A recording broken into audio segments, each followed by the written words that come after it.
In this video, I will take you through the best settings for your Samsung Smart TV.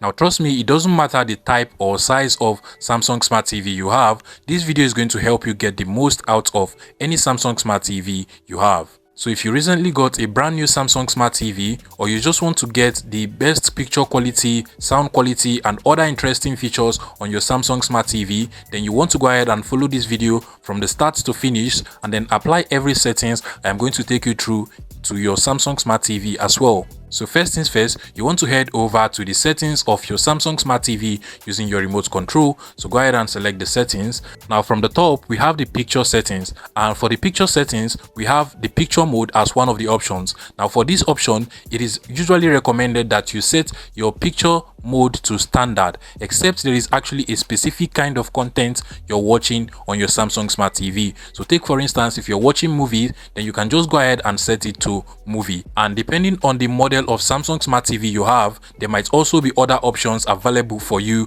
under the picture mode of your Samsung Smart TV. But basically, you want to always make sure that it is set to standard, except you're watching a specific kind of content on your Samsung Smart TV. And then under here, we have the picture size, and this is basically the aspect ratio of our Samsung Smart TV. Now by default, the picture size should actually be 16:9, which is just rectangular, as you can see over here. However, depending on the content you're watching, you might actually want to change this. So to change it, you can go ahead and just select it and then go ahead and choose the picture size that actually fits the content you're watching, so that you do not have black borders, around the TV while watching a particular kind of content. So you might just want to change that, but by default, you can always leave it at standard over there.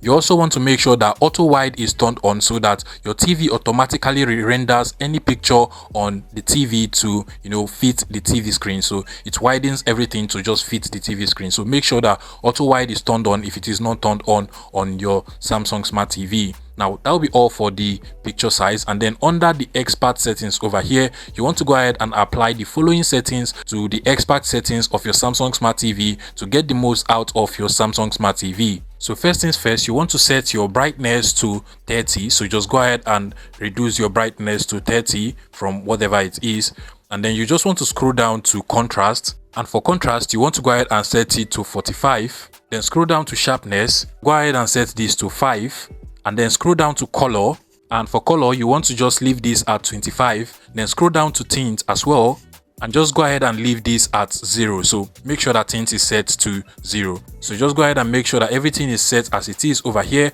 Now under the apply picture settings over here, you want to make sure that this is actually set to apply to all.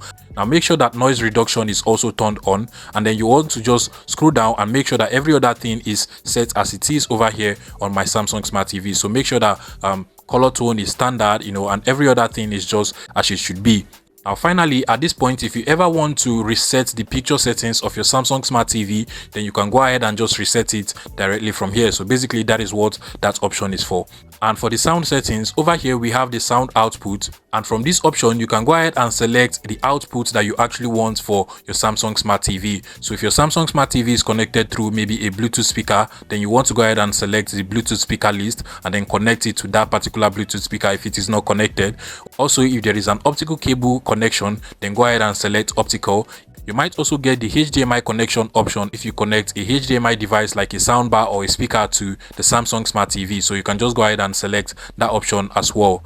Now under the sound mode, you want to make sure that sound mode is always set to optimize, except if you have tested the optimized sound and you do not like it for your Samsung Smart TV, because I've noticed that some persons do not like it. Except from that, you always want to make sure that sound mode is optimized. Usually it makes the audio from your Samsung Smart TV sound better. And then under the expert settings of the sound settings, you want to make sure that everything over here is actually set to default. So don't go ahead and change anything, because any little change can actually break your Samsung Smart TV. So just go ahead and leave everything the way it is over here.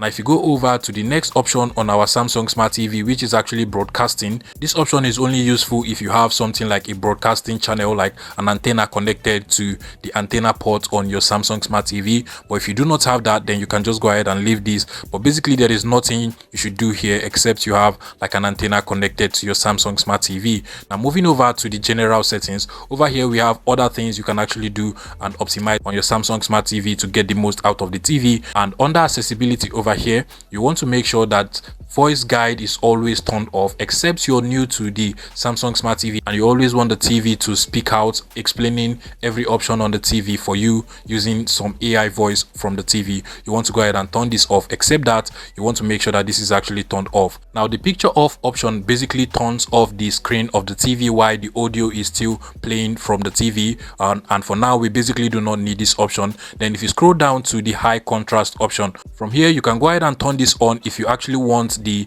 contrast from your TV to be very bright, as you can see over here. And then there is the enlarge that basically enlarge the menu settings of your Samsung Smart TV.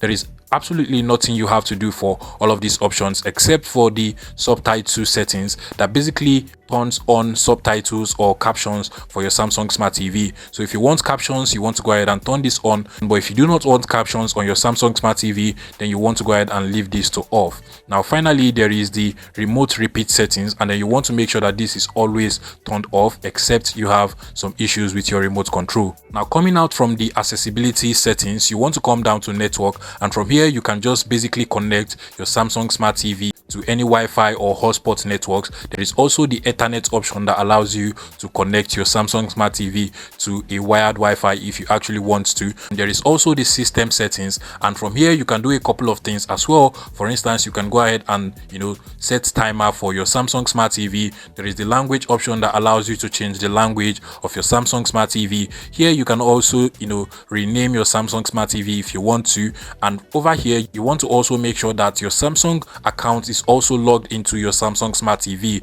because usually it helps the Samsung TV to optimize the content that is being shown to you based on your personal preference. Now coming out from this option, we want to go over to the external devices manager, and from here you can literally just manage external devices that are being connected to your Samsung Smart TV. So if you have a gaming device like a console or a PS5, you should have the game mode enabled for you on your Samsung Smart TV, so you can go ahead and turn it on from there. Now there is also the Ethernet and CEC, which is basically HDMI CEC, and turning this on, you should be able to control other HDMI devices that are being connected to your Samsung Smart TV using your Samsung Smart TV remote. And if you scroll down to where you have the input device manager, you can literally just go ahead and connect things like game pads or mouse or keyboards to your Samsung Smart TV. Now there is also the device connection manager that shows you every device that is being connected to your Samsung Smart TV, and over here you can actually just go ahead and turn on always on to always notify you whenever a new device is being connected to your Samsung Smart TV. Now coming down to Eco Solution, one thing you have to do from here is to go ahead and make sure that energy saving mode is turned off. So make sure that you do not turn this on, and if you do, it is going to mess with the settings that we have made on the picture settings of our Samsung Smart TV. Now under Smart Feature, you also want to make sure that these two options are actually turned on for the Smart Feature settings of your Samsung Smart TV. Finally, we have the reset option, and you know what this is for, to basically reset your Samsung Smart TV back to factory default settings. Now if we move out of the general settings over here, there is also the support that allows us to, first and foremost, there is the software updates option, which allows us to update our Samsung Smart TV. Personally, I would recommend you make sure that auto update is turned on so that your TV will automatically update itself without you having to come to check if there is any updates from time to time. So make sure that auto update is turned on, and from here other options over here are not necessary, so we are just going to leave all of this as it is. And then under here we have the terms and conditions, and basically you don't have to do anything from here because these are just the Samsung Smart TV terms and conditions that you've probably accepted before using the TV. So over here you can just go ahead and read them again and accept them if you actually want to. You can also just go ahead and reset everything if you want to.